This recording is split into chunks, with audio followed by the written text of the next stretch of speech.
bonjour. Bienvenue dans la méditation de la parole de Dieu de ce jeudi, le 11 novembre 2021.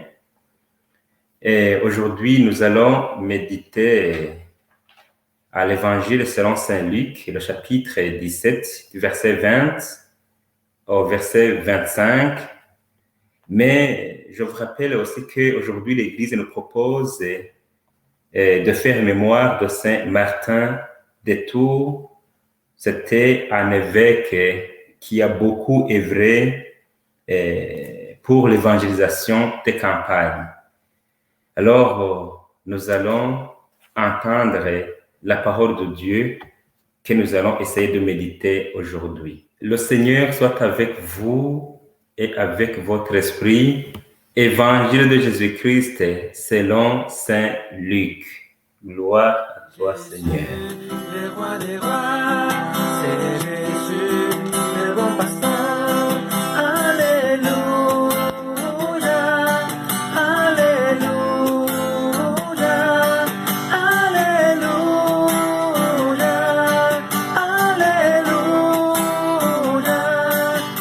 amen. En ce temps-là, comme les pharisiens demandaient à Jésus quand viendrait le règne de Dieu, il prit la parole et dit: La venue du règne de Dieu n'est pas observable. On ne dira pas, voilà, il est ici, ou bien il est là. En effet, voici que le règne de Dieu est au milieu de vous. Puis il dit aux disciples: Des jours viendront où vous désirerez voir un seul des jours du Fils de l'homme, et vous ne le verrez pas.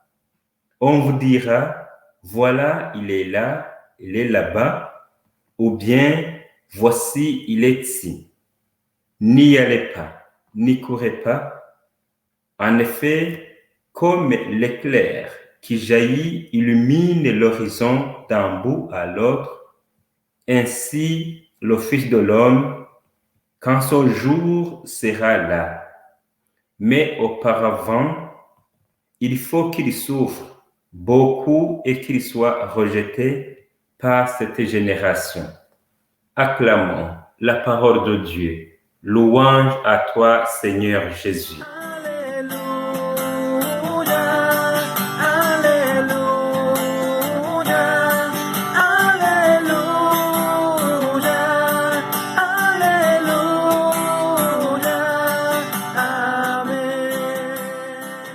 Chers frères et sœurs, dans le Christ, l'évangile d'aujourd'hui nous aide à comprendre ce qu'est le règne de Dieu et quand il va venir. Les pharisiens demandent à Jésus quand viendra le règne de Dieu. Et Jésus leur dit que la venue du règne de Dieu n'est pas observable. En fait, le règne de Dieu est un mot magique qui contenait en concentré toute l'attente fiévreuse d'Israël. On pensait qu'un jour, Dieu prendrait le pouvoir et sauverait son peuple de tous ses oppresseurs. C'était l'attente des jours meilleurs, l'attente du grand soir, le désir d'une société nouvelle, le rêve d'une humanité heureuse. Même ses disciples avaient ces mêmes idées dans leur tête. La réponse de Jésus a été que le règne de Dieu ne vient pas de manière apparente. Une réponse qui a dû décevoir profondément les pharisiens, parce qu'ils ne s'attendaient pas à cela. Des fois, nous aussi, nous avons les mêmes idées que celles des pharisiens sur Dieu. Dieu, il n'est pas comme les hommes. Il n'agit pas comme les hommes. Sa royauté n'est pas de ce monde.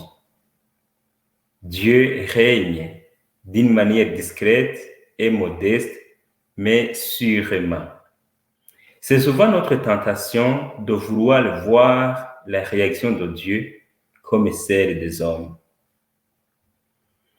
Aussi, à partir de cet évangile d'aujourd'hui, Jésus nous invite à œuvrer pour lui dès maintenant. Il ne faut pas attendre demain. Il a dit, nous l'avons entendu, des jours viendront où vous désirerez voir en sueur des jours du Fils de l'homme et vous ne le verrez pas. S'il y a le bien que tu peux faire, fais-le aujourd'hui. Demain, peut-être, ça sera plus tard. Ça veut dire que à chaque moment, à chaque minute, il faut que je sois dans la communion avec le Seigneur. Et le Seigneur est parmi les hommes. Il faut que je sois dans la communion avec les autres, dans l'entente, dans la fraternité, dans l'entraide mutuelle, dans l'union de la prière. Nous avons aussi entendu comment est-ce que le Seigneur nous dit, ne courez pas quand on vous dit que le règne de Dieu, il est là. Jésus nous avertit, il nous demande de ne pas courir de part et d'autre dans la recherche du Seigneur, comme beaucoup de personnes dans certains endroits changent d'église à une autre à la recherche du salut. Nous avons la chance qu'il est là. Jésus, il est là. Il est totalement présent chez nous. Il est présent dans sa parole. Il est là dans les sacrements. Il est là. Alors nous ne pouvons pas avoir peur. Nous le rencontrons chaque fois que nous avons besoin de lui. Mais Dieu nous demande, nous aussi, un effort. Il nous demande un effort. Des fois même, nous pouvons souffrir physiquement. Nous ne pouvons pas en fait l'oublier. Souvenez-vous de cette parole de Jésus, de l'Évangile selon saint Matthieu, quand il nous dit « Heureux êtes-vous si l'on vous insulte, si l'on vous persécute, si l'on dit faussement toutes sortes de mal contre vous, à cause de moi. Réjouissez-vous, soyez dans l'allégresse, car votre récompense est grande dans les cieux. » Ça veut dire que des fois, nous devons porter la croix, comme il nous l'a dit, pour suivre le Christ. Chers amis, cela, il ne faut pas l'oublier.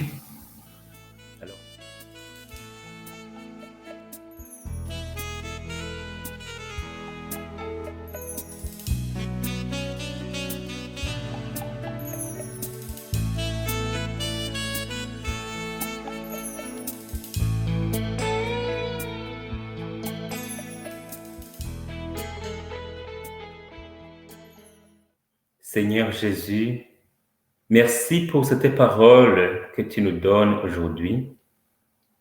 Merci parce que tu es présent parmi nous. Tu agis discrètement mais sûrement. Tu nous aimes, tu nous aides, tu nous accompagnes. Reste toujours avec nous et continue à répandre ton royaume dans le monde entier. Amen. Le Seigneur soit avec vous et avec votre esprit. Que le Dieu Tout-Puissant et Miséricordieux vous bénisse.